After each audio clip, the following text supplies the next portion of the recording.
नमस्कार, स्वागत है आप सभी का आपके अपने यूट्यूब चैनल एसजी क्लासेस पे। दोस्तों, सीटेट की तैयारी कर रहे हैं तो आपको प्रीवियस ईयर्स प्रश्न जरूर लगाने चाहिए ताकि आपके आने वाले प्रश्न में यानी कि जो आपका पेपर होगा 2026 वाला फरवरी का, वो आपके पेपर बहुत अच्छे तरीके से निकल जाए। आपको पता है कि 150 मार्क्स का ये पेपर होता है, ठीक है। इसमें जो सीडीपी होती है आपकी, वो आपकी होती है 30 मार्क्स की, ठीक है। तो हम अब आज बात करेंगे सीडीपी के बारे में, यानी बाल विकास एवं शिक्षा शास्त्र के। 30 में से अगर आप कोशिश करते हैं तो 28 और 29 अगर स्कोर कर ले जाते हैं, 28 या 29 अगर स्कोर करते हैं तो ये आपके लिए बहुत अच्छा माना जाएगा, ताकि जो और भी सब्जेक्ट्स पे आप कवर करते हैं तो आपका 90 प्लस जो होगा, यानी कि जो आपका पासिंग मार्क्स 90 प्लस है, वो आप आसानी से अचीव कर सकते हैं। तो चलिए शुरुआत करते हैं सबसे पहले प्रश्न की। प्रश्न यहाँ देखा लिखा है कि जब बच्चा एक फेल होता है, ठीक है, जब बच्चा फेल होता है तो इसका तात्पर्य क्या है। मतलब हम जब किसी बच्चे को फेल हुए देखते हैं या क्लास में देखते हैं कि बच्चा फेल हो रहा है तो उसके पीछे क्या रीजन है। तो पहला दिख रहा है कि बच्चों ने उत्तर को सही तरीके से याद नहीं किया है। ऐसा नहीं हो सकता है कि उत्तर याद करे या ना करे, ठीक है। लिखने से भी बच्चों में लिखावट जैसे याद हो जाती है, लेकिन बच्चों को समझ के कारण लिख नहीं पाते हैं। इसलिए सिर्फ याद के बारे में हम लोग नहीं बात कर सकते हैं, तो पहला ऑप्शन क्या होगा, गलत होगा। दूसरा है कि बच्चों को प्राइवेट ट्यूशन लेनी चाहिए। ट्यूशन क्यों लेनी चाहिए, जब बच्चे को विद्यालय में पढ़ रहा है बच्चा, तो ट्यूशन की कोई व्यवस्था नहीं होनी चाहिए, ये भी आपका गलत है। व्यवस्था फेल हुई है, ये हो सकता है बच्चा पढ़ाई के लिए योग्य नहीं है। योग्य और अयोग्य जो है बच्चे को, अगर योग्य नहीं है तो उस बच्चे को योग्य बनाया जा सकता है। इसका मतलब ऑप्शन नंबर सी क्या होगा, आपका करेक्ट होगा। यानी कि जो व्यवस्था है, यानी उसका जो ढंग है पढ़ाने का, मतलब शिक्षकों को जो पढ़ाने का तरीका है, उसको बदलने की जरूरत है। तो हम यहाँ से लिखा है कि छात्र यदि किसी प्रकार से मानसिक रोग से पीड़ित नहीं है, ठीक है, अर्थात सामान्य छात्र यदि परीक्षा में फेल हो जाता है, इसका तात्पर्य है कि शिक्षण व्यवस्था क्या हुई है, फेल हुई है। यानी कि शिक्षकों को चाहिए कि उस शिक्षक व्यवस्था को, यानी जो शिक्षा व्यवस्था है उसमें कुछ बदलाव करे, कुछ नए चीजें जोड़े, ठीक है। आगे बढ़ते हैं प्रश्न नंबर 2 की। कह रहा है कि शिक्षण से अधिगम पर बल देने वाला परिवर्तन हो सकता है, ठीक है। तो देखिए, पहला दिया है बाल केंद्रित शिक्षा पद्धति अपनाकर। देखिए, आज का जो शिक्षक है, जो आधुनिक काल का जो शिक्षक है, जो शिक्षा प्रणाली है, वो किस पे डिपेंड हो गई है, तो वो हो गई है किस पे, बाल केंद्रित हो गई है। यानी कि बालक के अनुसार क्या होता है, जो भी बालक का इंटरेस्ट है, जो रुचि है जिस सब्जेक्ट में, उसी को केंद्र मानकर क्या किया जाता है, छात्र शिक्षकों द्वारा पढ़ाया जाता है। तो पहला ऑप्शन सही है। रटने के प्रोत्साहित करके, रटने से कोई इसमें हम बच्चे की समझ को नहीं विकसित कर सकते हैं, तो ये गलत हो गया। अन्य शिक्षण की तकनीकी अपनाकर, इसमें शिक्षण यहाँ पे अधिगम पर बल देने के लिए बात कहा है, तो बाल केंद्रित होने चाहिए। परीक्षा परिणामों को केंद्रित होकर, यहाँ पे भी आपका आंसर गलत होगा, यानी ऑप्शन नंबर ए क्या होगा, आपका करेक्ट होगा। आगे बढ़ते हैं प्रश्न नंबर 3 की। कह रहा है प्रश्न नंबर 3 कह रहा है कि बीजों का अंकुरण संकल्पना की शिक्षण में सबसे प्रभावी पद्धति कौन सा है। तो सबसे पहले देखिए, जब हम बात करेंगे कि विद्यार्थियों द्वारा जब पौधे को बीज बोना और उसके अंकुरण के चरणों का जब अवलोकन कराया जाएगा, तभी जो बच्चा है वो इस चीज को समझ सकता है कि शिक्षण शिक्षण जो है, शिक्षक जो शिक्षा है, उसमें क्या कर सकते हैं कि जब हम धीरे धीरे प्रयास करेंगे तो हम भी अपने चीजों को क्या कर सकते हैं, अचीव कर सकते हैं। श्यामपट्ट पर चित्र लेखन वर्णन करने से कोई इसमें बच्चों के शिक्षण पे कोई प्रभाव नहीं पड़ने वाला है। वृक्षों के वृद्धि चित्र दिखाना, चित्र दिखाने से अच्छा होता है कि बच्चों को खुद अवलोकन करने दिया जाए, तो ये भी ऑप्शन गलत होगा, यानी ऑप्शन नंबर एक क्या होगा, आपका करेक्ट होगा, ठीक है। चलिए आगे हम लोग बढ़ते हैं प्रश्न नंबर 4 की तरफ। प्रश्न नंबर 4 कह रहा है कि समावेशी शिक्षा क्या है। तो सबसे पहले समझिए कि समावेशी शिक्षा का अर्थ ये होता है जहाँ पे हर तरह के बच्चे को, यानी अलग अलग भांति भांति अलग के प्रतिभाशाली बालक हो गए, सामान्य बालक हो गए या विशिष्ट बालक हो गए, इन सारे बालकों को क्या करते हैं, एक ही कक्षा में बैठाकर, यानी कि अलग अलग तरह के बच्चों को क्या करते हैं, एक ही कक्षा में बैठाकर, यानी सामान्य तौर पर जब हम शिक्षा देते हैं, उसी को हम लोग कहते हैं समावेशी शिक्षा। तो कक्षा में विविधता, विविधता का मतलब ये होता है कि अलग अलग ढंग से, यानी कि अलग अलग पृष्ठभूमि से आए हुए छात्रों को क्या करना, शिक्षा देना, तो ये हो सकता है। दाखिले संबंधी कठोर प्रक्रिया में बढ़ावा कभी नहीं देना चाहिए। तथ्यों की शिक्षा, यानी कि मतारोपण से संबंधित है, गलत है। हाशिए पर स्थित वर्गों से शिक्षक को सम्मिलित करने से संबंधित, ये ऑप्शन भी गलत है। यहाँ पे समावेशी का मतलब होता है कि सभी को समान तरीके से क्या करना, व्यवहार करना या शिक्षा देना। देखिए यहाँ पे लिखा है कि शिक्षा का समावेशीकरण यह बताता है कि विशेष शैक्षिक आवश्यकताओं की पूर्ति के लिए एक सामान्य छात्र और एक दिव्यांग छात्र को समान शिक्षा क्या होनी चाहिए, प्राप्ति के अवसर मिलने चाहिए। इनमें एक सामान्य छात्र एक दिव्यांग छात्र के साथ विद्यालय में अधिकतर समय बिताता है। पहले समावेशी शिक्षा की परिकल्पना सिर्फ विशेष छात्रों के लिए की गई थी, लेकिन आधुनिक काल में यानी हाल ही में यानी आज के समय में हर शिक्षक को इस सिद्धांत को विस्तृत दृष्टिकोण में अपनी कक्षा में व्यवहार में लाना चाहिए। ठीक है, चलिए आगे बढ़ते हैं प्रश्न नंबर 5 की। प्रश्न नंबर 5 कह रहा है कि किस प्रकार के प्रश्नों को वस्तुनिष्ठ प्रश्नों की श्रेणी में रखा जाता है। यानी कि जो ऑप्शनल्स होते हैं उसमें किस तरह के, तो लघुत्वात्मक हम क्या करते हैं उसमें 2 या 4 लाइन लिखना होता है। मुक्त वाले में आंसर जो होता है, कई तरीके के बच्चे जो होते हैं उसके आंसर अलग अलग तरीके से देते हैं। निबंधनात्मक में हम क्या करते हैं, एक पैराग्राफ टाइप लिखते हैं आंसर को। ठीक है, तो ऑप्शन नंबर सी क्या होगा, जिसमें हम लोग सत्य और असत्य के बारे में बात करेंगे। यानी कि जैसे हमने कहा कि आपने खाना खाया, इसका मतलब ये वस्तुनिष्ठ प्रश्न हाँ या ना में देकर हम काम निकाल सकते हैं। लेकिन यही प्रश्न हमने किया कि खाने में क्या क्या खाया, तो यहाँ पे सत्य और असत्य की जो प्रणाली है वो नहीं काम करेगी। इसका मतलब वहाँ हमें निबंधात्मक या लघु उत्तरात्मक प्रश्न यानी उत्तर देने होंगे। ठीक है, तो उम्मीद है समझ में आया होगा। आगे बढ़ते हैं प्रश्न नंबर 6 की। प्रश्न नंबर 6 कह रहा है कि निम्नलिखित में से कौन सी प्रगतिशील शिक्षा की विशेषता है। केवल प्रस्तावित पाठ्य पुस्तकों पर आधारित अनुदेश, ये केवल शब्द जो जुड़ा है ये क्या है, नहीं होना चाहिए। परीक्षाओं में अच्छे अंक प्राप्त करने पर बल, ये भी सही नहीं है। किस लिए, क्योंकि जो बालक के शिक्षा में विकास होगा नहीं, उसकी वृद्धि और विकास नहीं हो रहा है अगर उसमें, तो उसमें हमें प्रगतिशील शिक्षा नहीं मानी जाएगी। बार बार ली जाने वाली परीक्षाएं नहीं, समय सारणी और बैठने की व्यवस्था में लचीलापन रखना चाहिए ताकि जो बच्चे हैं वो आसानी से क्या कर सके, अपनी चीजों को समायोजित कर सके। ठीक है, चलिए आगे हम लोग बढ़ते हैं प्रश्न नंबर 7 के। प्रश्न नंबर 7 कह रहा है कि एक शिक्षक प्रश्न पत्र बनाने के बाद यह जांच करता है कि क्या प्रश्न परीक्षण के विशिष्ट उद्देश्यों की परीक्षा ले रहा है। यह मुख्य रूप से प्रश्न पत्र की या के चिंतित है बारे में। तो संपूर्ण विषय वस्तु को सम्मिलित करने के लिए, प्रश्नों के प्रकार में, विश्वसनीयता में या वैधता में। तो देखिए वैधता मतलब ये होगा कि ये वैलिडिटी मतलब जो भी है चीजें जो पढ़ाया गया है। तो यहाँ पे लिखा है कि प्रश्न परीक्षण के विशिष्ट उद्देश्यों, तो वो क्या करता है संपूर्ण पृष्ठभूमि को यानी कि जितना भी पढ़ाया गया है उसको क्या करता है शामिल करने की कोशिश करता है। तो ऑप्शन नंबर ए क्या होगा आपका, करेक्ट हो जाएगा। आगे बढ़ते हैं प्रश्न नंबर 8 की। कह रहा है कि विवेचनात्मक शिक्षा शास्त्र का यह दृढ़ विश्वास है कि, अब इसका जो क्या दृढ़ विश्वास है उसके बारे में बात करते हैं। तो यहाँ पे देखिए पहला दिया है शिक्षार्थियों को स्वतंत्र रूप से तर्कड़ा नहीं करनी चाहिए। ठीक है, तो ये विश्वास है, ये करनी चाहिए, स्वतंत्र रूप से उसको तर्क वितर्क करना चाहिए। बच्चे स्कूल से बाहर क्या सीखते हैं यह अप्रासंगिक है, ये भी नहीं है। बच्चे स्कूल से बाहर भी बहुत सारी चीजें क्या करते हैं, सीखते हैं। इसमें समाज हो गया, परिवार हो गया, विद्यालय हो गया, यहाँ से बच्चे क्या करते हैं, सीखते हैं। तीसरा दिया है कि शिक्षार्थियों के अनुभव और प्रत्यक्ष लाभ महत्वपूर्ण होते हैं। एक शिक्षक होने को हमेशा कक्षा कक्ष के अनुदेश को नेतृत्व करना चाहिए, ये भी क्या होगा, सही होगा। यानी ऑप्शन नंबर सी क्या होगा इसके लिए उपयुक्त आंसर होगा। यानी हम कह सकते हैं कि ऑप्शन नंबर सी क्या होगा, करेक्ट होगा। ठीक है, चलिए आगे बढ़ते हैं प्रश्न नंबर 9 की। कह रहे हैं कि विद्यालय आधारित आंकलन मुख्य रूप से किस सिद्धांत पर आधारित होता है।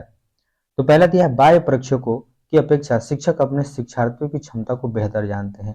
ये सही बात है कि जो शिक्षक अगर किसी बच्चे को पढ़ाता है तो वो अपनी उस बच्चे के हर एक क्षमता के बारे में बहुत अच्छे से जानता है।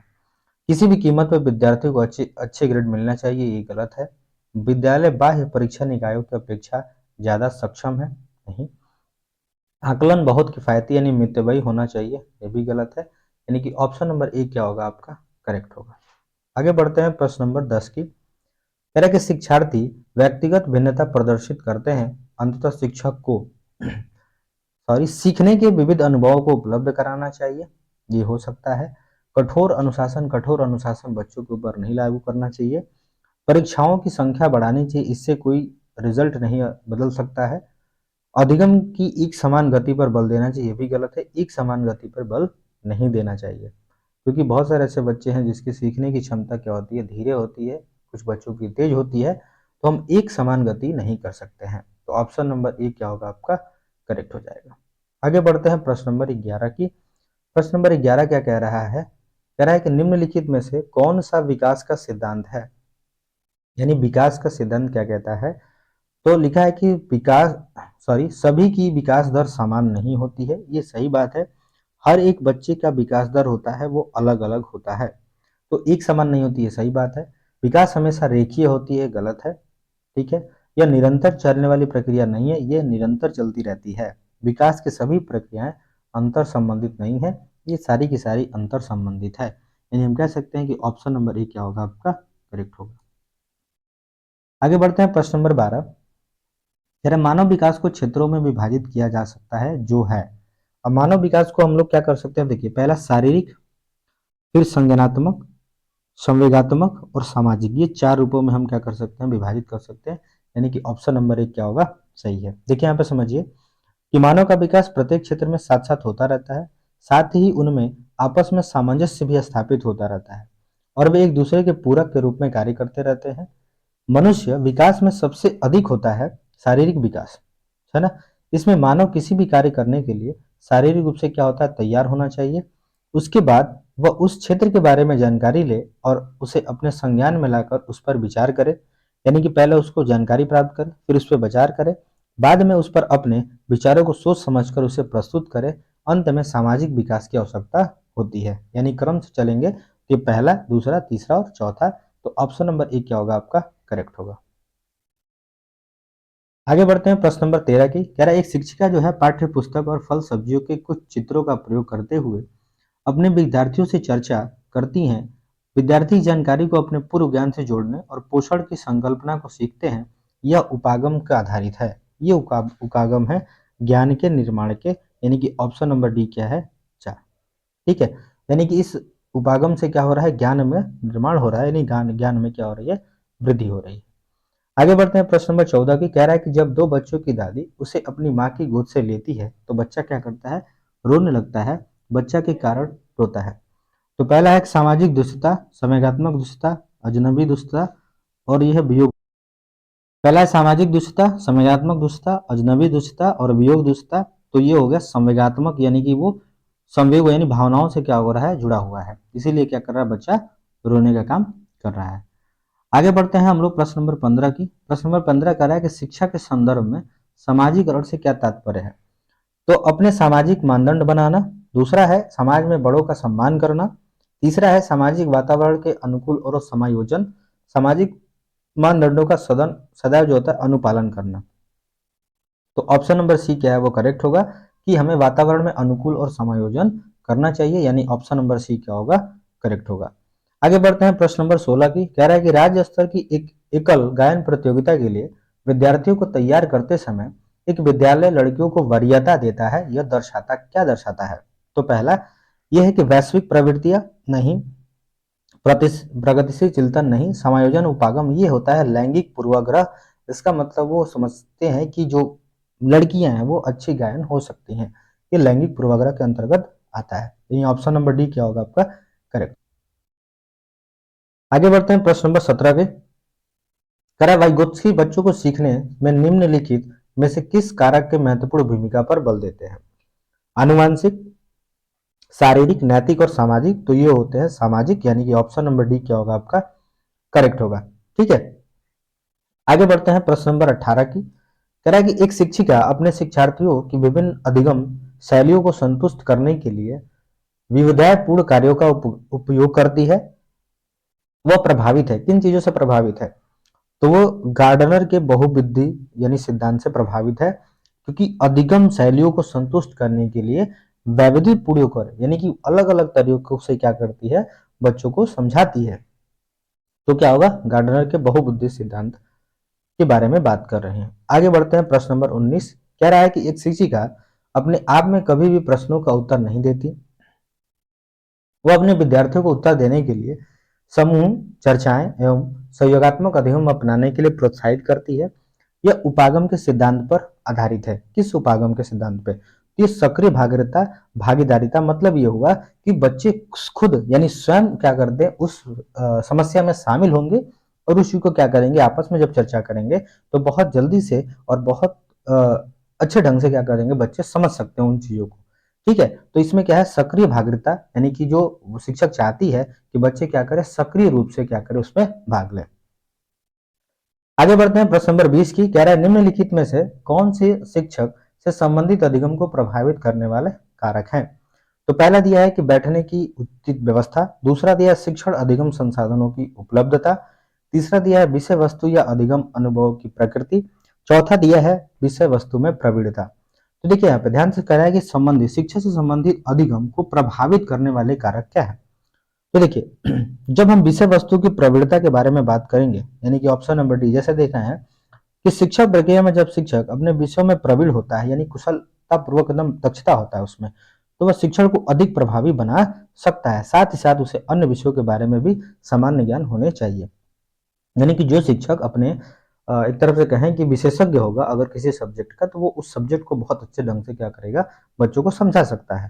ताकि और अच्छा ये भी होता है कि उन बच्चों को अन्य, यानी जो शिक्षक हैं उनको अन्य विषय के बारे में भी सामान्य ज्ञान होना जरूरी है।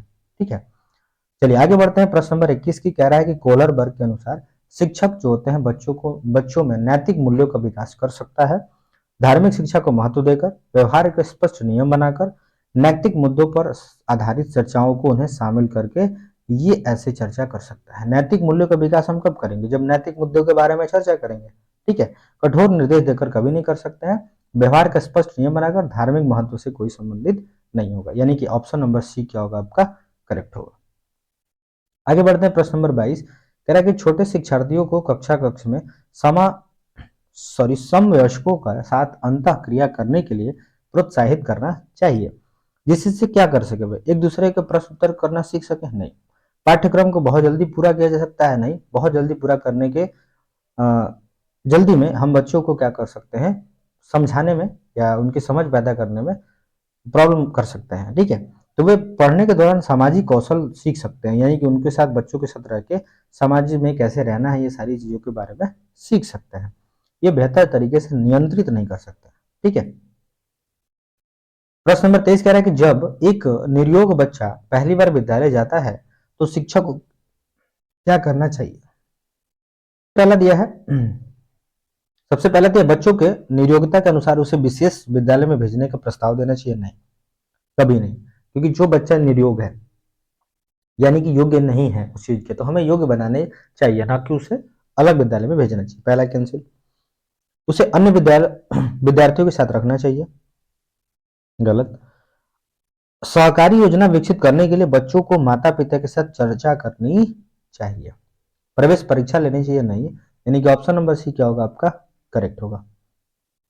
आगे बढ़ते हैं प्रश्न नंबर 24 पे।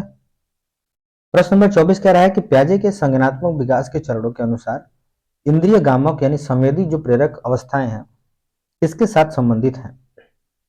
पहला दिया अनुकरण, स्मृति और मानसिक निरूपण, तार्किक रूप से समस्या समाधान की योग्यता, गलत है, गलत है। ये ऑप्शन नंबर एक क्या होगा, अनुकरण, स्मृति और मानसिक निरूपण। ये प्याजे के संज्ञानात्मक विकास को आप ध्यान से पढ़ सकते हैं। ठीक है, देखिए यहाँ लिखा है कि ज्ञानेंद्रिय जो होती है, यानी इंद्रिय गामक प्रेरणा अवस्था के 2 वर्ष तक क्या होती है, माना गया है। इस अवस्था में बालक जो होता है व्यवहार, भाषा आदि का अनुकरण करने लगता है। दूरी, ऊंचाई, गहराई, समय एवं दिशा का भी ज्ञान होने लगता है। 12 से 18 मार्च की अवस्था तक नवीन वस्तु को समझने का प्रयास करने लगता है। इसके बाद उसमें प्रतीकात्मक चिंतन, परिकल्पना आदि देखने को मिलता है। प्रश्न नंबर 25 कह रहा है कि मानव व्यक्तित्व परिणाम है पालन पोषण और शिक्षा का। ये हो गया आपका अनुवांशिकता, यानी कि जो आपके हेरिडिटी और वातावरण, इन्वायरमेंट का अंतः क्रिया का। ठीक है, जैसे आपके माता पिता होंगे उस हिसाब से आपके व्यक्तित्व में भी देखने को मिलेगा, और आपका वातावरण जैसा होगा उस हिसाब से आपके व्यवहार में, व्यक्तित्व में आपको देखने को मिलेगा। यानी ऑप्शन नंबर बी क्या होगा, करेक्ट होगा। आगे बढ़ते हैं 26, कह रहा शिक्षण अधिगम प्रक्रिया में व्यक्तिगत रूप से ध्यान देना महत्वपूर्ण है, क्योंकि पहला दिया है शिक्षार्थी हमेशा समूहों में ही बेहतर सीखते हैं, गलत है। शिक्षक प्रशिक्षण कार्यक्रमों में ऐसा ही बताया गया है, नहीं, ऐसा नहीं है। व्यक्तिगत रूप से ध्यान देना महत्वपूर्ण है, नहीं। तीसरा दिया है कि जैसे प्रत्येक शिक्षार्थी को अनुशासित करने के लिए शिक्षक को बेहतर अवसर मिलते हैं, गलत है। बच्चों की विकास दर भिन्न भिन्न होती है, वे भिन्न भिन्न तरीके से क्या करते हैं, सीखते हैं, इसीलिए व्यक्तिगत रूप से ध्यान देना महत्वपूर्ण है, ताकि उनके विकास दर को हम क्या कर सके, अवलोकन कर सके, उनको हम देख सकें या उनको उसके हिसाब से शिक्षा दे सके। अगला बढ़ते हैं प्रश्न नंबर 27 कह रहा है निम्नलिखित में से कौन सी समस्या समाधान का वैज्ञानिक पद्धति का पहला चरण है। पहला दिया है प्राकल्पना का परीक्षण करना, समस्या के प्रति जागरूक, प्रासंगिक जानकारी को एकत्र करना, प्राकल्पना का निर्माण करना। तो ये हो जाएगा ऑप्शन नंबर बी, यानी समस्या का क्या करना, प्रति जागरूकता पैदा करना। ये पहले समस्या समाधान की पहली विधि है, वो भी वैज्ञानिक विधि। आगे बात करते हैं प्रश्न नंबर 28 की। कह रहा है निम्नलिखित में से कौन सा सीखने का क्षेत्र है। तो सीखने का जो क्षेत्र है वो क्या है, भावात्मक। भावात्मक तात्पर्य मनोवृत्ति, वस्तु के प्रति व्यक्ति से उत्पन्न सकारात्मक भाव यानी सुखद भाव, जो अधिगम को सुगम बनाती है। ठीक है। प्रश्न नंबर 29 के बारे में बात करते हैं। जब बच्चा कार्य करते हुए उबने लगता है तो इस बात की ओर संकेत करता है कि संभवतः कार्य यांत्रिक रूप से बार बार हो रहा है। बच्चा बुद्धिमान नहीं है, गलत है। बच्चे को सीखने की योग्यता नहीं है, ऐसा नहीं है। बच्चों को अनुशासित करने की योग्यता नहीं है। पहले देखिए, जब सीडीपी की हम बात करते हैं ना, तो कोशिश करिए कि कौन सा ऑप्शन नहीं हो सकता उसको आप कैंसिल कर दीजिए, इसके बारे में सोचना ही नहीं है। तो यहाँ पे 3 ऑप्शन आप ऑटोमेटिक क्या होगा, कैंसिल होगा। चलिए आगे बढ़ते हैं प्रश्न नंबर 30। ये लास्ट क्वेश्चन है सीडीपी का। कह रहा है कि प्रायः शिक्षार्थियों की त्रुटियां की ओर संकेत करती हैं, यानी कि वे कैसे सीखते हैं, ये त्रुटियों की ओर संकेत करता है कि बच्चा कैसे किसी चीज को सीखता है। दोस्तों होगा कि जो आपका पर्यावरण अध्ययन है वो चैप्टर बहुत ही इंपॉर्टेंट है, ये सब्जेक्ट जो है, क्योंकि ये सब्जेक्ट जो है आपका 30 मार्क्स जो है आपको दिला सकता है। तो अगर आप 30 मार्क्स में से अगर आप 27, 28, 29 है ना, 28, 29, 30 अगर मान के चलते हैं तो बहुत अच्छा आप स्कोर कर सकते हैं। अगर आपका 90 प्लस आ जाता है तो आप सीटेट जो है क्वालिफाई कर जाते हैं और आप किसी भी सेंट्रल गवर्नमेंट के एग्जामिनेशन में आप बैठ सकते हैं अगर टीचर बनना चाहते हैं तो। जैसे अभी आपने देखा होगा कि जो केवीएस और एनवीएस की जो भर्ती है वो आने वाली है। ठीक है, तो अभी हो सकता है कि जो आपके जो 2026 वाला जो है सीटेट, उसमें अपेयरिंग का अभी आ सकता है या नहीं आ सकता है। ठीक है, लेकिन आपको क्या करना है, सीटेट को क्लियर करना है। अगर आप सीटेट क्लियर करते हैं तो किसी भी आगे आने वाले एग्जाम में भी आप आसानी से बैठ सकते हैं। तो चलिए हम लोग बात करते हैं सबसे पहले आज पर्यावरण के पहले प्रश्न के। पहला प्रश्न आपको देखने को मिल रहा होगा कि सबसे पहले कह रहा है कि भारोत्तोलक। ठीक है, भारोत्तोलक जो को होते हैं, जो भारोत्तोलक होते हैं, मतलब भार को उठाने वाले जो व्यक्ति होते हैं, प्रायः ज्यादा मांसपेशियों और बॉडी मास बनाने की आवश्यकता होती है। हम सभी को पता है कि उनकी जो मांसपेशियां होती हैं वो मजबूत होती हैं, बॉडी जो मांस होता है उसको बनाने में बड़ा ध्यान देते हैं वो। तो कह रहा है कि इस उद्देश्य के लिए ऐसा उन्हें कैसा आहार, यानी कि ऐसा आहार लेने की आवश्यकता है जो किन चीजों से भरपूर होना चाहिए। मतलब यह है कि किसी भी व्यक्ति को अगर बॉडी बनाना है ना, जैसे जिम वाले व्यक्ति हैं या मांसपेशियां बनानी है, तो उनको कैसा आहार लेना चाहिए। तो जब हम आहार की बात करेंगे तो उनको कैसा आहार चाहिए, तो पहला दिया है कार्बोहाइड्रेट नहीं, क्योंकि जो मसल्स बनाने के काम आते हैं वो प्रोटीन आता है, यानी कि जो हमारा प्रोटीन है वो क्या करता है, मसल्स गेन में क्या करता है, हेल्प करता है। तो देखिए, भारोत्तोलकों को प्रायः ज्यादा मांसपेशियां और बॉडी मास बनाने की आवश्यकता होती है, इसके लिए उन्हें ऐसे आहारों का सेवन करना है जिसमें क्या हो, प्रोटीन भरपूर मात्रा में होना चाहिए। अब प्रोटीन कैसे मिल सकता है, अगर प्रश्न यहाँ से बन सकता है कि प्रोटीन जो है वो किन किन चीज़ों में ज़्यादातर मिलता है, तो आप बात कर सकते हैं दाल के बारे में, है ना। आपका ये दाल हो गया, ठीक है, सोयाबीन हो गया, इसमें क्या करते हैं, आपको प्रोटीन ज़्यादातर देखने को मिलता है। ठीक है, तो चलिए फिर आगे बढ़ते हैं प्रश्न नंबर 2 की तरफ। प्रश्न नंबर 2 कह रहा है कि रेखा की माँ डैश के लिए रोजाना तालाब से लाए पानी में क्या करती है, फिटकरी डालती है। अब फिटकरी डालने का मतलब क्या हो, कि पानी में फिटकरी डालती हैं। तो पहला कि हल्के निलंबित अपद्रव्य को अवसादित करने, कठोर जल को मृदु जल में परिवर्तित करने, पानी में मौजूद रोगाणुओं को खत्म करने, या पानी को रंगहीन करने के लिए। तो पानी को रंगहीन करने के लिए तो आपका पहले से कैंसिल हो जाएगा। ठीक है, अब ये होता है कि फिटकरी जब डालते हैं पानी में तो क्या करते हैं, जो अपद्रव्य होते हैं वो क्या करते हैं, अवसादित होते हैं। ठीक है, यानी कि फिटकरी से क्या हो जाते हैं, हट जाते हैं। जब से फिटकरी उसमें पानी में हम डालते हैं तो यहाँ देखिए नीचे ऑप्शन में लिखा है, कह रहा है कि एक्सप्लेनेशन जो दिया गया है, रेखा की माँ तालाब में लाए गए पानी में फिटकरी इसलिए डालती हैं ताकि जिससे तालाब के पानी का जो अपद्रव्य है उस फिटकरी को क्या कर दे, फिटकरी से हट जाए। ठीक है। तो इन सारी चीज़ों को, अच्छा देखिए ये जो पर्यावरण अध्ययन है जो आपका ये विषय है 30 मार्क्स का, ये जो है हमारे डेली लाइफ से बहुत ज़्यादा क्या करता है, ये अटैच होता है। अगर आप डेली लाइफ की जो चीज़ें हैं उसको अगर आप ध्यान से ऑब्जर्व करते हैं तो भी आप क्या कर सकते हैं, इसमें अच्छा खासा स्कोर कर सकते हैं। ठीक है। चलिए आगे हम लोग बढ़ते हैं प्रश्न नंबर 63 की। कह रहा है खाद्य श्रृंखला की संकल्पना को पढ़ाने में विद्यार्थियों की अधिकतम भागीदारी के लिए निम्नलिखित में से कौन सी शिक्षण व्यूह रचना सबसे प्रभावी होगी। अब हमें खाद्य श्रृंखला के बारे में बताना है। देखिए खाद्य श्रृंखला ये होता है कि जैसे हमारे पर्यावरण में क्या है कि बहुत सारे जितने भी जीव हैं वो क्या है, एक दूसरे के ऊपर क्या है, डिपेंडेंट है। ठीक है। यही हमारा क्या होता है, खाद्य श्रृंखला, सब एक दूसरे के ऊपर क्या है, चैन बनी हुई है पूरी। तो पहला यहाँ पे लिखा है कि श्यामपट्ट पर लिखी हुई विभिन्न खाद्य श्रृंखलाओं को सभी उदाहरणों को देखकर लिखने के लिए विद्यार्थी को कहना। देखिए लिखने से हम उसको क्या कर सकते हैं, बच्चों को उस चीज के बारे में समझा नहीं सकते हैं। ठीक है। तो ये आपका पहला कैंसिल हो गया। दूसरा कह रहा है कि जीवों के प्ले कार्ड्स बनाना और विद्यार्थियों के समूह को विभिन्न खाद्य श्रृंखलाओं को सोचते हुए उन्हें व्यवस्थित करने के लिए कहना। तो देखिए जब हम क्या करेंगे कि एक प्ले कार्ड्स बनाएंगे, ठीक है, उस पे क्या करेंगे, सारे जानवरों को लिखते हुए उसको हम क्या करेंगे, एक दूसरे को बताएंगे कि हम कैसे एक श्रृंखला, एक जाल बना सकते हैं जिससे क्या होंगे, सारे जानवर एक दूसरे को डिपेंडेंट दिखाई देंगे। तो ये हमारा जो आंसर हो सकता है। तीसरा देखिए, विभिन्न आवाओं में चलने वाली संभावित खाद्य श्रृंखलाओं की योज खोज करने के विद्यार्थी को कहना। तो जब इनको पता ही नहीं है किसी चीज के बारे में, श्रृंखला के बारे में, खाद्य श्रृंखला के बारे में, तो खोज नहीं कर सकते हैं बच्चे। फिर अगला है विद्यार्थियों को इंटरनेट से संबंधित जानकारी एकत्रित करने के लिए कहना। बच्चों को अगर आप इंटरनेट से कहेंगे तो बच्चे की समझ नहीं बढ़ पाएगी, क्योंकि सब बच्चा जब चाहे खुद से जब कोई काम करता है तो वो बहुत जल्दी से क्या करता है, सीखता है। तो आपका उत्तर क्या हो जाएगा, बी नंबर। आगे बढ़ते हैं प्रश्न नंबर 64 कह रहा है रेत और नमक के मिश्रण को पृथक करने के लिए प्रक्रियाओं के निम्नलिखित 4 क्रमों में से किसका उपयोग किया जाना चाहिए।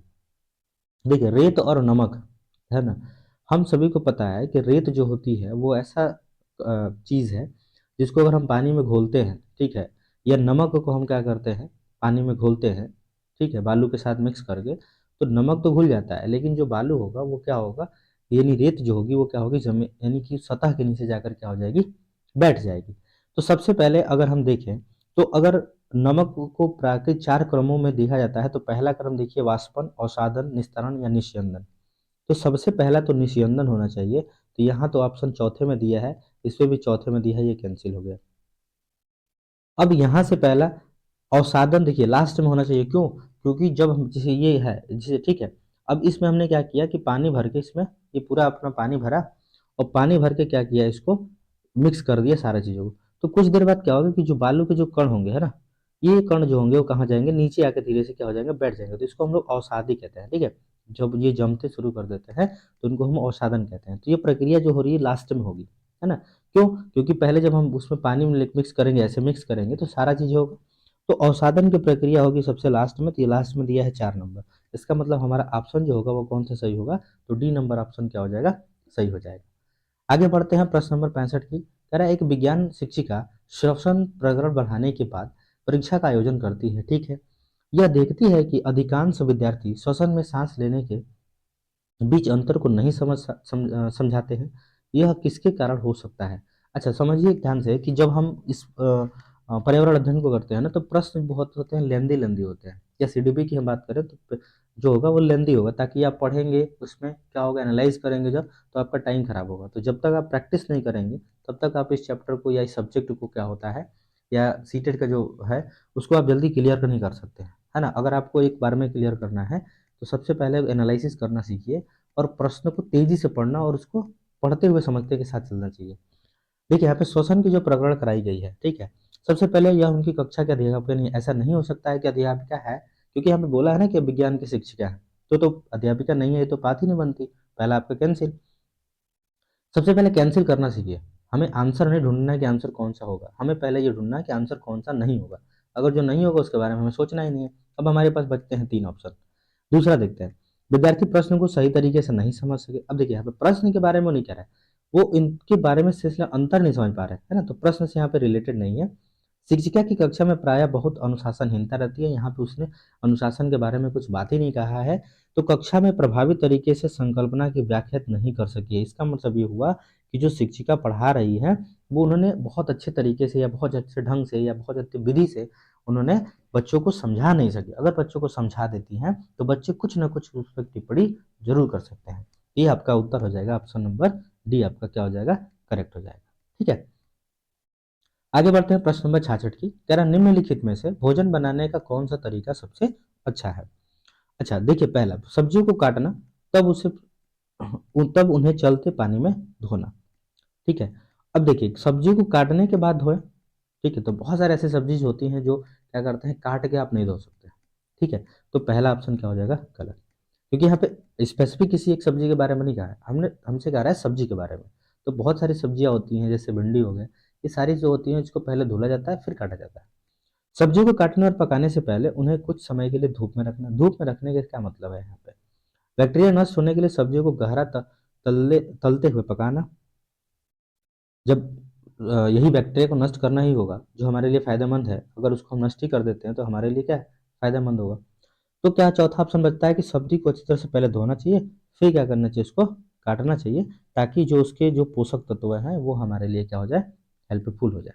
ठीक है, चलिए आगे बढ़ते हैं प्रश्न नंबर 67 की। पैरा पर्यावरण अध्ययन की शिक्षिका वायु प्रकरण को पढ़ाते हुए ये प्रदर्शित करना चाहती है कि वायु में भार होता है। ठीक है, और वह जगह भी घेरती है। हम सभी को पता है कि अगर एक गुब्बारे में अगर हवा भरते हैं तो यह गुब्बारा जो है इसमें हवा होगा, है ना, वायु होगी, तो ये भार भी होगा, है ना। तो इस उद्देश्य इसकी सहयोगी इस उद्देश्य के लिए निम्नलिखित 4 विभिन्न गतिविधियां सुझाती हैं। क्या सुझाती हैं, पहला, खाली उल्टा बीकर पानी की सतह के ऊपर रखें और उसे नीचे धकेलें। ठीक है, स्ट्रॉ के माध्यम से जूस का खींचना, गुब्बारे में हवा भरना, दो गुब्बारे गुब्बारे को एक छड़ से बांधकर समय अवस्था में लाएं, तब किसी एक गुब्बारे को फोड़ दें। ये देखिए, पहला चौथा तो आपका होना चाहिए। ठीक है, यानी कि डी ऑप्शन होना चाहिए ऑप्शन में, क्यों, क्योंकि जैसे देखिए ये आपका हो गया तुला, एक गुब्बारा यहाँ बांध दीजिए, एक गुब्बारा यहाँ बांध दीजिए। अब इसमें मैंने दोनों में हवा भरा है, लेकिन हमने क्या किया, एक को फोड़ दिया। तो इसका मतलब देखेंगे कि जो इधर से जब फोड़ेंगे तो ये वाला इसका तुला जो होगा, ये तुला जो होगा वो क्या होगा, इधर झुक जाएगा, है ना। तुला क्या हो जाएगा, झुक जाएगा, ऐसे झुक जाएगा। ठीक है, तो अब इससे पता चलेगा, अब ये फूट गया है दोबारा, तो इससे ये पता चलेगा कि जो अब हवा है उसमें क्या होती है, वजन होती है, भार होती है। तो डी नंबर ऑप्शन में होना चाहिए। तो सबसे पहले इसमें डी नहीं है, इसमें डी नहीं है, तो आपको सी और डी क्या करना है, कैंसिल कर देना है। अब देखिए ए और डी, अब कह रहा है स्ट्रॉ के माध्यम से जूस खींचना, इसमें जूस खींचने के बारे में बात ही नहीं कहा है, इसमें हवा के बारे में बात किया है। तो ये हो जाएगा ऑप्शन क्या हो जाएगा, ए, यानी कि ऑप्शन नंबर ए क्या होगा आपका, करेक्ट हो जाएगा। यानी ए और डी ऑप्शन क्या हो जाएंगे, ए और डी जाएंगे, करेक्ट हो जाएंगे। ठीक है, चलिए आगे बढ़ते हैं प्रश्न नंबर 68 की। दोस्तों देखिए, इसमें ना बहुत ज़्यादा आपको ना बहुत जो कॉमन चीज़ें होती हैं हमारे जीवन में, है ना, उससे संबंधित जो होते हैं बहुत सारे प्रश्न होते हैं। अच्छा, कुछ इसमें ना क्या होता है कि प्रश्न हमें ऐसा लगता है कि नहीं आ रहा है, लेकिन जब हम उसको माइंड अपना लगाते हैं कुछ बेसिक चीज़ों को ध्यान में रखते हुए, तो वो प्रश्न जो होते हैं ऑटोमेटिक आपको आंसर दिखने लगता है कि हाँ ये आंसर हो सकता है।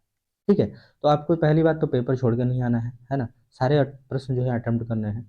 तो इस तरह से जो आप थोड़ा सा एनालाइज करेंगे ना, ठीक है, अगर उस समय नहीं आ रहा आप उसको छोड़िए, आगे बढ़िए, लेकिन फिर से उसको क्या करें, एनालाइज कीजिए लास्ट में, ताकि आप उस पेपर को हल कर सकें। चलिए अगला है 68 नंबर करते हैं। कह रहा है कि 68 नंबर प्रश्न में कह रहा है कि वायु प्रदूषण प्रकरण को पढ़ाने के लिए 4 अलग अलग शिक्षक, विज्ञान शिक्षक 4 अलग तरह की शिक्षण पद्धतियों का प्रयोग करते हैं। चलिए ठीक है, अब वायु प्रदूषण के बारे में बात करनी है। पहला, विद्यार्थी को वायु प्रदूषण का वित्र चित्र दिखाना। वित्र चित्र दिखाने से वायु प्रदूषण को पढ़ाने में कोई ज्यादा हेल्पफुल नहीं साबित होगा। विद्यार्थी से कहना कि वे दीपावली से पहले और बाद में वायु के नमूने इकट्ठे करें और उनकी गुणवत्ता का अध्ययन करते हुए निष्कर्षों का सारणीकृत करें, ये संभावना हो सकती है। चलिए ठीक है। तीसरा, विद्यार्थियों को पाठ्य पुस्तक में से प्रकरण का सस्वर पठन करने के लिए कहना और संकल्पना सौदा। अगर पढ़ के ही बच्चों को वायु प्रदूषण के बारे में सिखा सकते थे, तो हमें जो हमारा जो उद्देश्य है बच्चों को शिक्षित करने का, वो हमारा उद्देश्य क्या हो जाएगा, बहुत पीछे छूट जाएगा। इसका मतलब बच्चों को हमें क्या करना चाहिए, ये बताना चाहिए कि जो वायुमंडल है उसमें जब हम जैसे दिवाली दीपावली होती है तो बहुत सारे पटाखे जलाए जाते हैं, उसमें जो धुआं निकलता है, तो उसमें होगा क्या कि जो वायुमंडल है पहले की तुलना में, जो 1 दिन पहले 2 दिन पहले जो वायुमंडल का जो कंडीशन होगी, वो दिवाली के बाद जो कंडीशन होगी उसमें जो चेंजेज आएंगे, उससे जो बच्चे होंगे बहुत आसानी से क्या करेंगे, ये सीख सकते हैं कि वायुमंडल में प्रदूषण हुआ है। किस प्रकार का? तो वायु प्रदूषण हुआ है, क्योंकि ये वायुमंडल में बहुत सारे अवांछनीय चीजें जो है वो क्या है, मौजूद हो चुकी हैं। चौथा भी ऑप्शन देख लेते हैं। कह रहा है प्रकरण पूरा करने के बाद अभ्यास में दिए गए प्रश्नों का उत्तर लिखवाना। अगर सिर्फ उत्तर लिखवाकर ही बच्चों को समझाना होता तो ये ऑप्शन कैंसिल, यानी कि ऑप्शन नंबर बी क्या होगा आपका, करेक्ट हो जाएगा। चलिए आगे बढ़ते हैं। सॉरी, प्रश्न नंबर 69 कह रहा है कि एक शिक्षिका तनावग्रस्त बच्चों को पहचान कर सकती है जब बच्चा निम्नलिखित व्यवहार प्रदर्शित करता है, यानी किस तरह से प्रदर्शित अपना व्यवहार करेगा तो शिक्षिका क्या करती है, उस बच्चे को पहचान लेगी कि उस बच्चे को कुछ ना कुछ परेशानी है या तनाव में है या टेंशन में है। पढ़ाई में पूर्ण एकाग्रता, अगर पूर्ण एकाग्रता से पढ़ाई कर रहा है तो हम उस बच्चे को पता ही नहीं कर सकते हैं वो बच्चा तनाव में है ना। बहुत बात करता है, बहुत बात करता है, तो इससे हम ये पता लगा सकते हैं वो शरारत है, मतलब शरारती बच्चा है ना, तो वो तनावग्रस्त नहीं होगा। हाइपर एक्टिविटी, अति सक्रियता या आक्रामक व्यवहार जब करता है, जैसे मान लीजिए बहुत गुस्सा में हो, कोई व्यक्ति है, कोई बच्चा है, जब उसको बोलता है किसी काम के लिए, तो अगर वो अचानक से रिएक्ट करता है या और भी सही चीज़ें जो एबनॉर्मल होती हैं चीज़ें वो करता है, तो हम कह सकते हैं कि वो बच्चा जो है वो तनावग्रस्त है, यानी कुछ कोई बातों को लेकर वो क्या है, परेशान है। इसका मतलब आंसर नंबर डी क्या होगा आपका, करेक्ट होगा। चलिए आगे बढ़ते हैं। प्रश्न नंबर 70 का कह रहा है पानी के साथ प्रयोग करते हुए ज्योति यह देखती है कि स्टील की खाली कटोरी पर तैरती लोहे की एक छोटी कील क्या होती है, डूब जाती है। इसे व्याख्यायित किया जा सकता है तथ्य द्वारा। अब थोड़ा ध्यान से समझिए। एक बड़ी सी कटोरी है, ये आपका पानी पूरा भरा हुआ है, ठीक है। अब हुआ क्या यहाँ पे कि एक बड़ी सी कटोरी जो है वो क्या कर रही है, इस पर तैर रही है, ठीक है। और एक कील जो है वो क्या हो गई, नीचे पानी में गिर गई है, यानी डूब गई है। अब उसके मन में ये आया कैसा कैसे संभव है, छोटी सी चीज है फिर भी डूब गई है, बड़ा चीज है फिर भी तैर रहा है। तो इसमें जब हम बात करेंगे प्रश्न की, तो देखिए यहाँ पे थोड़ा ध्यान से कह रहा है कि स्टील की कटोरी पर लगने वाला बल उसके भार की तुलना में ज्यादा है, जबकि लोहे की कील पर लगने वाला बल उसके भार की तुलना में कम है।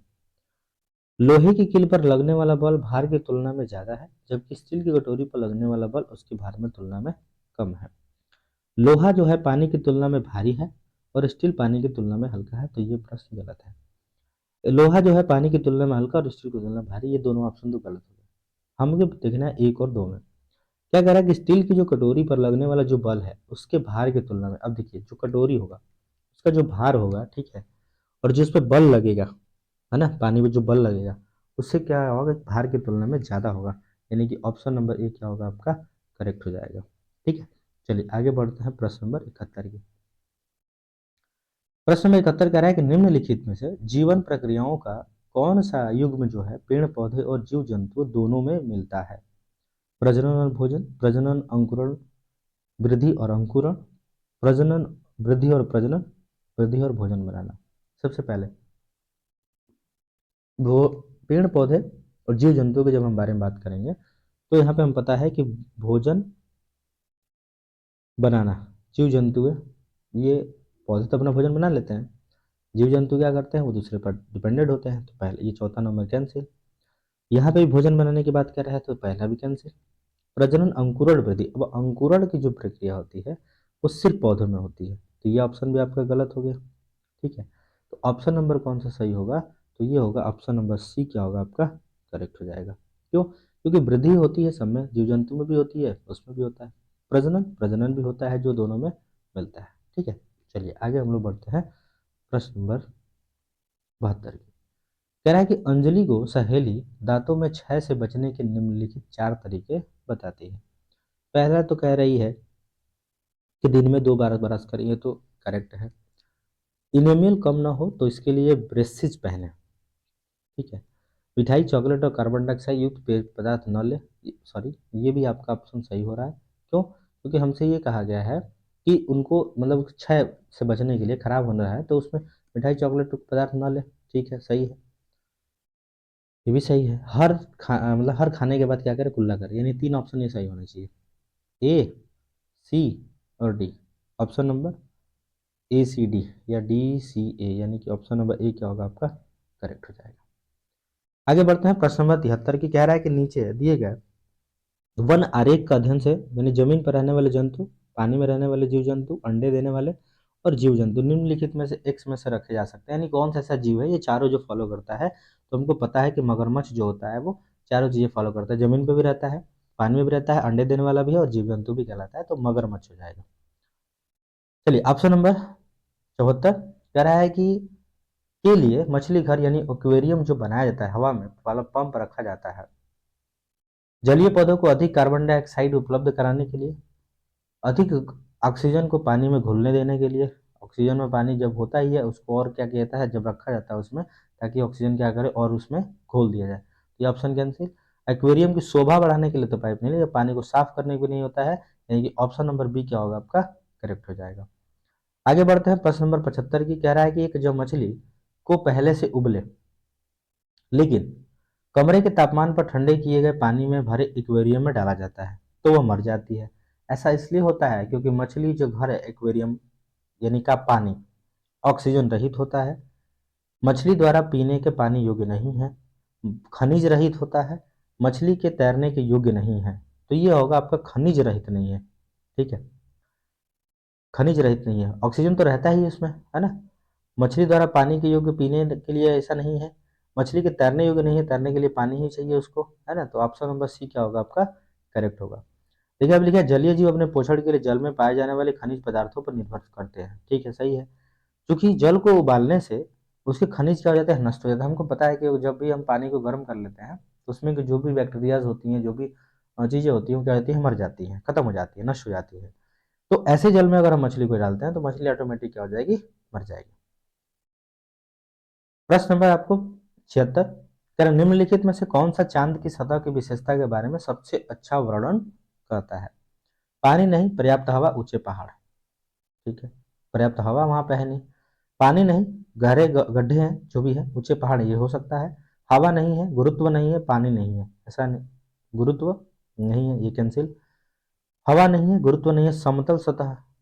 ठीक है, ये हो जाएगा, ऑप्शन नंबर बी क्या होगा आपका करेक्ट हो जाएगा। आगे बढ़ते हैं, प्रश्न नंबर 77 की। प्रश्न नंबर 77 कह रहा है कि आरती एक पोस्ट पर एक बीमारी की रोकथाम के निम्नलिखित संबंधित सावधानियां पड़ती है। पहला, अपने आसपास पानी को जमा ना होने दिए, सही बात है। दूसरा, पानी के बर्तन, कूलरों और टंकियों को साफ रखें, ये भी सही बात है। यदि कुछ जगहों पर पानी इकट्ठा हो जाती है तो तेल का छिड़काव करें, ये भी सही बात है। स्वयं के बचाव के लिए जाली का प्रयोग करें, ये चारों चीजें उसने पढ़ा। लास्ट में हुआ क्या, पोस्टर का उद्देश्य है जागरूकता पैदा करना कि फैलने के बारे में। आखिर ये क्या बताना चाहता है कि कौन सी ऐसी बीमारी है जो इससे क्या हो सकती है, फैल सकती है। तो देखिए डेंगू, ये जापानी मस्तिष्क ज्वर होता है, इसके कारण यानी पानी को इकट्ठा के कारण क्या होता है। तो सॉरी, जो पोस्टर है ये बताना चाहता है कि हमें इन चारों चीजों का ध्यान रखने से, अगर ध्यान इसको नहीं रखते हैं तो हमें डेंगू और जापानी मस्तिष्क ज्वर का होता है, ये हो सकता है। आगे बढ़ते हैं, प्रश्न नंबर 78 की। निम्नलिखित में से कौन सा शब्द समूह आपस में निकटतम रूप से संबंधित है। लौह, मलेरिया, एनीमिया, रक्त। तो लौह एक तो ये खनिज हो गया, तो मलेरिया ये रक्त, ये अलग चीजें हो गई। लौह, हीमोग्लोबिन, अमीबिया और आंवला, ये ठीक है। लौह की कमी से एनीमिया रोग होता है, हीमोग्लोबिन की कमी से एनीमिया रोग भी होता है ना। और आंवला में जो होता है वो अधिकतम क्या पाया जाता है, आयरन पाया जाता है, नहीं लौह पाया जाता है। तो ये चारों के चार आपस में क्या है, संबंधित है एक दूसरे से। आगे बात करते हैं, प्रश्न नंबर 79 की कह रहा है शिक्षक अभिभावक शिक्षक अंतः क्रियाओं को उपलब्ध कराने का मुख्य उद्देश्य क्या है। पुनर्बलन और सुधार के लिए बच्चों की योग्यता और कमजोरियों के बारे में चर्चा करना, सही बात है। जब भी हम पेरेंट्स मीटिंग कराते हैं तो वहाँ पे बच्चों से जब टीचर को कहते हैं कि अपने बच्चों को सॉरी अपने गार्जियन को बुला के लाइए, तो उसका मेन उद्देश्य क्या होता है कि जब गार्जियन जो होते हैं, जो टीचर्स जब मिलते हैं तो क्या उद्देश्य होता है, एक तो पहले फीडबैक लेना कि बच्चा पढ़ रहा है या नहीं पढ़ रहा है, बच्चे व्यवहार कैसा कर रहा है ना। ये सारी चीजें प्लस बच्चे की योग्यता क्या है, किस फील्ड में वो अच्छा कर रहा है, तो ये सारी चीजों के बारे में चर्चा करने के लिए हमें क्या करते हैं, अंतः क्रिया करते रहने चाहिए शिक्षक और अभिभावक, यानी कि ऑप्शन नंबर एक क्या होगा आपका करेक्ट हो जाएगा। आगे बढ़ते हैं, प्रश्न नंबर 80 क्या कह रहा है कि यह पढ़ाते समय कि कुछ समय के लिए खाद्य पदार्थों की जगह किस तरह ताज़ा रखा जाए, राधा अपनी कक्षा में निम्नलिखित तकनीकी का परिगणन करती है, यानी कैसे उसको हम ताज़ा रख सकते हैं। पहला, उसे कटोरी में रखते हैं और कटोरी को एक खुले बर्तन में रख देते हैं जिसमें ठंडा पानी है। उसे एक गीले कपड़े में लपेट देती है। तीसरा, उसे धूप में खुला फैला देती है। उसे छोटे-छोटे टुकड़ों में काटती है और अंधेरे में रख देती है। उपरोक्त तकनीक बी में निम्नलिखित में से किस चीज़ के बारे में बात कर रही है? तो कटोरी में रखती है तथा कटोरी को एक खुले बर्तन में रख देती है जिसमें ठंडा पानी है, ठीक है। उसे गीले कपड़े से लपेट देती है। उसे धूप में खुला फैला देती है, ठीक है। तो पके हुए चावल तो नहीं होंगे, ठीक है। काजू बर्फी ये भी कैंसिल हो गया। प्याज लहसुन और हरा धनिया, ये तो आपका आंसर नंबर हरा धनिया होना चाहिए, ठीक है। आंसर नंबर बी क्या है? हरा धनिया की बात कर रहा है, जो इसमें छोटे छोटे टुकड़ों में काटती है फिर उसको अंधेरे में रख देती है। इसका मतलब कि ये बात कर रही है किसकी? हरा धनिया की।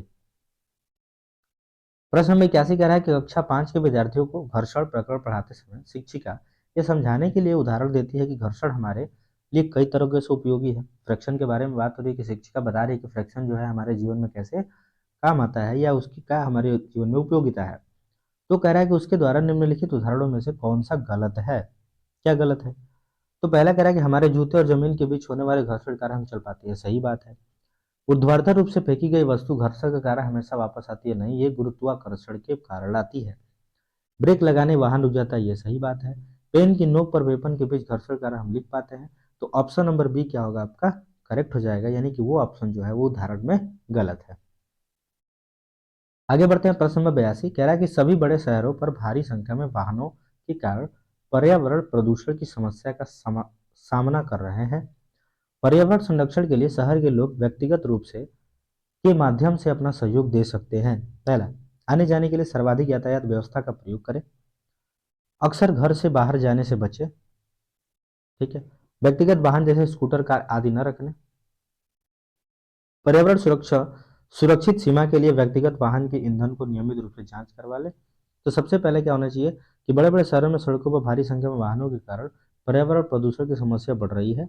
पर्यावरण संरक्षण के लिए शहर के व्यक्तिगत रूप से आने जाने के लिए सार्वजनिक यातायात व्यवस्था का प्रयोग करके अपना सहयोग दे सकते हैं। यहाँ पे सर्वाधिक की जगह पे ना, यहाँ पे, ठीक है, ये आपका होना चाहिए सार्वजनिक। क्या होना चाहिए? सार्वजनिक, है ना। यानी कि जो पब्लिक ट्रांसपोर्ट है उसका हमें क्या करना चाहिए? प्रयोग करना चाहिए। पर्सनल गाड़ी को क्या करना चाहिए? कम यूज करना चाहिए। चलिए आगे बढ़ते हैं। प्रश्न नंबर 83 की कह रहा है कि कक्षा 5 का समीर अक्सर समय पर पर्यावरण अध्ययन की शिक्षिका के पास दत्त कार्य जमा नहीं करता है। यानी कि जो इसके अलावा जो पढ़ने जो होमवर्क मिलता है उसके अलावा कुछ कामें मिलती हैं जो शिक्षा से थोड़ा सा अलग हटके होती है। इससे निपटने का सर्वोत्तम सुधारात्मक उपाय क्या हो सकता है? उसे खेल कूद की कक्षा में जाने से रोकना? नहीं, रोक देंगे तो बच्चे का विकास रुक सकता है। अनियमितता के कारण पता करना और समय का परामर्श देना, ये हो सकता है। उसकी अनियमितता के बारे में अभिभावक को एक नोट लिखना? नहीं, बच्चों को पहले आप खुद देखेंगे, यानी शिक्षक खुद पहले उसकी समस्याओं को समझेगा, पता लगाएगा, तब जाकर अभिभावक को संपर्क करेगा। इस बात के विषय को सूचित करना गलत, यानी कि अभिभावक का एक कर्तव्य है कि पहले बच्चे को समझे, बच्चे की परेशानियों को समझे कि आखिर ऐसा क्यों कर रहा है। तो यानी ऑप्शन नंबर बी क्या होगा आपका? करेक्ट होगा।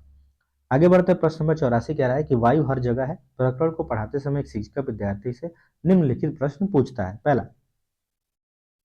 क्या मृदा में वायु है? क्या पानी के अंदर वायु है? क्या हमारे शरीर में वायु है? क्या हमारी हड्डियों में वायु है? ये 4 प्रश्न करता है।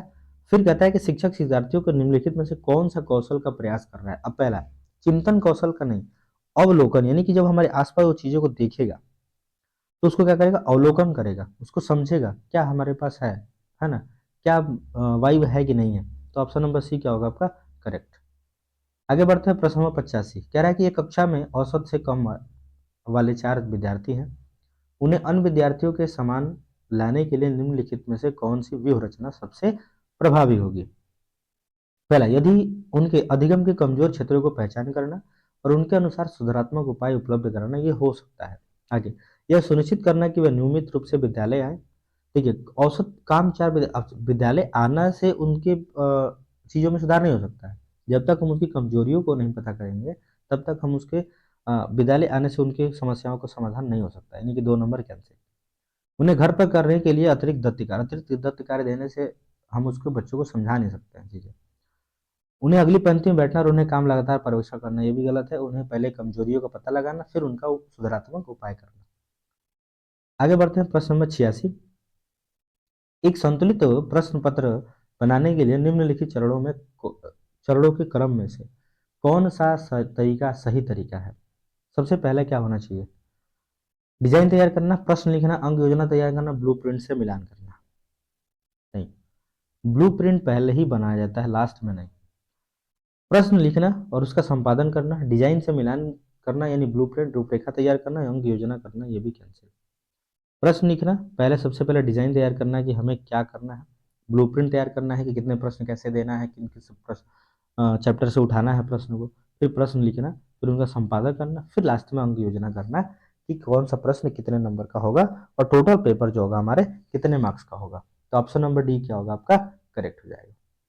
प्रश्न नंबर 87 कह रहा है कि कक्षा के अनुभाग अ को पेट्रोलियम और कोयले के भंडार का रिक्तीकरण प्रकरण पढ़ाने के लिए मल्टीमीडिया कैप्सूल का प्रयोग किया गया, जबकि अनुभाग ब को ग्रीन बोर्ड पर अनोखे आरेख बनाते हुए पढ़ाया गया। बाद में पाया गया कि अनुभाग अ के विद्यार्थियों ने बेहतर सीमा तक प्रकरण को समझ लिया। ऐसा करने से क्या कारण हो सकता है? तो सबसे पहला कि बहु उपागम दैनिक जीवन स्थितियों के बहुत नजदीक है। मल्टीमीडिया सामग्रियों का प्रयोग अपेक्षाकृत अधिक मितव्ययी है, ऐसा नहीं है।